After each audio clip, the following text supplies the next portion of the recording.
Bom, mas aí com a má gestão e a corrupção, o Estado começou a vir ladeira abaixo, salvo-se algumas exceções.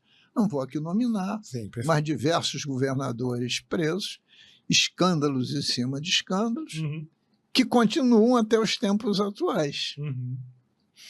Bom, aí tem uma outra questão. O Estado do Rio de Janeiro, já que nós vamos começar no dia 11, a Copa do Mundo, período aqui curto, nós abrigamos uma Copa do Mundo, né? Da tristeza dos 7-1 com a Alemanha. Isso você lembra. Né? Nós já abrigamos Jogos Pan-Americanos, abrigamos os Jogos Olímpicos, né? Tudo isso simultaneamente. O Rio de Janeiro se endividou, tomando empréstimo para reformar estádio, fazer novos estádios, enfim, bancar isso tudo. Só que tem que esses eventos foram no Rio de Janeiro, a Copa do Mundo não só no Rio, foi no Brasil inteiro, mas são eventos do Brasil. Quem tomou o empréstimo foi o Rio. A União não fez a parceria de ficar com metade. O Rio assumiu o risco, né? Pô, inclusive aquele velódromo, né, que dizia que gastava a grana de manutenção, né? Pegou fogo, né, recentemente. E outras questões, como a privatização do Banerj, que a gente teve, o Banco Central fechou e a dívida também passou para o Estado. Então, houve uma renegociação da dívida em 97, no governo Fernando Henrique Cardoso, e o governo federal aprovou uma lei complementar, dizendo que os estados podiam renegociar a dívida com a União. E os estados estavam degolados, quiseram renegociar, mas iam pagá-las em 30 anos, corrigindo monetariamente pelo IGDPI, que era um índice de correção, mais 6% de juros ao ano. Tá. Aí eu queria dar uma noção de economia. Por favor. Se você toma um empréstimo, a tua empresa tem que crescer mais do que o juro. Sim, concordo. Se não crescer mais o juro, você vai quebrar. Tá perdendo dinheiro, isso aí. Bom, quando é que o Estado do Rio, pegar o nosso Estado, quando é que o Estado do Rio de Janeiro, o seu PIB é Produto Interno Bruto, sim, cresceu mais de 6% ao ano? Não cresceu. De 97 para cá. Aí houve muito jogo, e a nossa dívida continuou a crescer. Chegou 1º de janeiro de 13, o prefeito de São Paulo, que era o Haddad, fez um movimento nacional para tirar São Paulo do buraco, capital, no sentido de reduzir esse juro. E conseguiu reduzir só parcialmente. Saiu do IGPDI mais 6 para o IPCA, que é o corretor monetário até hoje, mais 4% ao ano. Então, menor. Aí você pega a série histórica, de 13 para cá, que passa pela pandemia, a média de crescimento do nosso PIB foi 0,5% do PIB do Estado. Porra, com juro de 4%.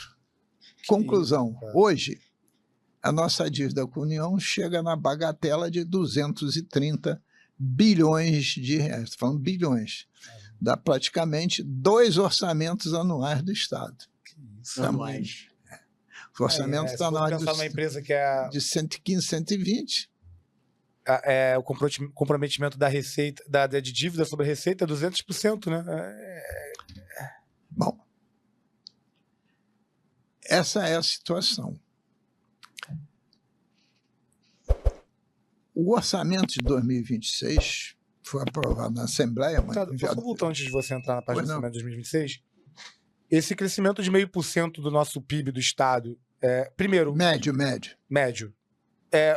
A gente cresce aonde? Qual que é a indústria do Rio? É no petróleo mesmo?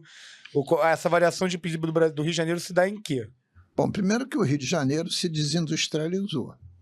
Isso é um ponto, né?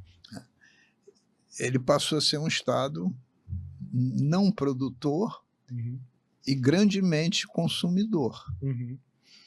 E passou a ser muito dependente... Por que ele se desindustrializou?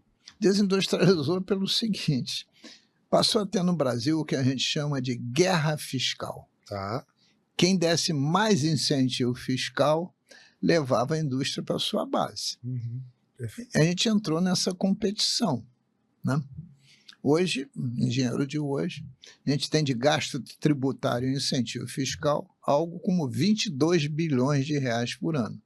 E não somos campeões nem de geração de emprego, nem de renda. Mas a gente perdeu essa corrida para as outras unidades federativas, apesar de a gente ter dado, né? O eixo do sul-fluminense, né? No meu entendimento, lá tinha a Siderúrgica Nacional, como tem até hoje, se tornou um polo metalmecânico automotivo, né? Pela indústria automobilística. Esse eixo funcionou. A indústria da moda lá em Friburgo, na Serrana, também deu certo. Algumas áreas deram certo, mas não o suficiente para dar ao Estado do Rio de Janeiro esse poder competitivo. E nós nos tornamos extremamente dependentes da produção petrolífera, né? Que também gera implantação de indústrias. Mas nem todas as indústrias que fornecem para a indústria petrolífera estão aqui. Entendi. Pode estar em Minas, pode estar em qualquer lugar. Ou seja, o Rio de Janeiro ele produz muita riqueza, mas o imposto é recolhido em outros lugares, né? Em grande parte. Porque, veja só, no plano de metas do Juscelino Kubitschek, coube a São Paulo a indústria automotiva. Tá. E coube ao Rio de Janeiro a indústria naval. Isso foi planejado, então. Foi planejado isso. Não sabia. Só que tem que a indústria naval, com o tempo, mingou. As grandes plataformas, as grandes embarcações que a Petrobras compra são feitas em Singapura, por exemplo.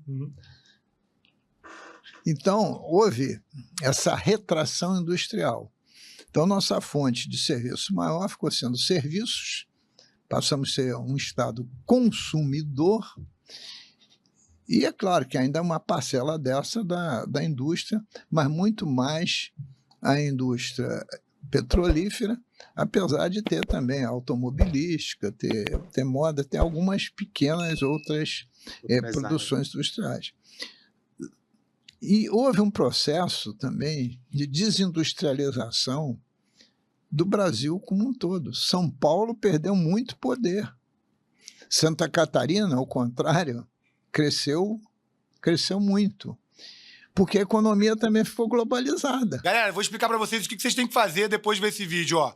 Ativar o sininho do canal, você tem que curtir o vídeo e compartilhar pros amigos ali esses vídeos e pra todo mundo.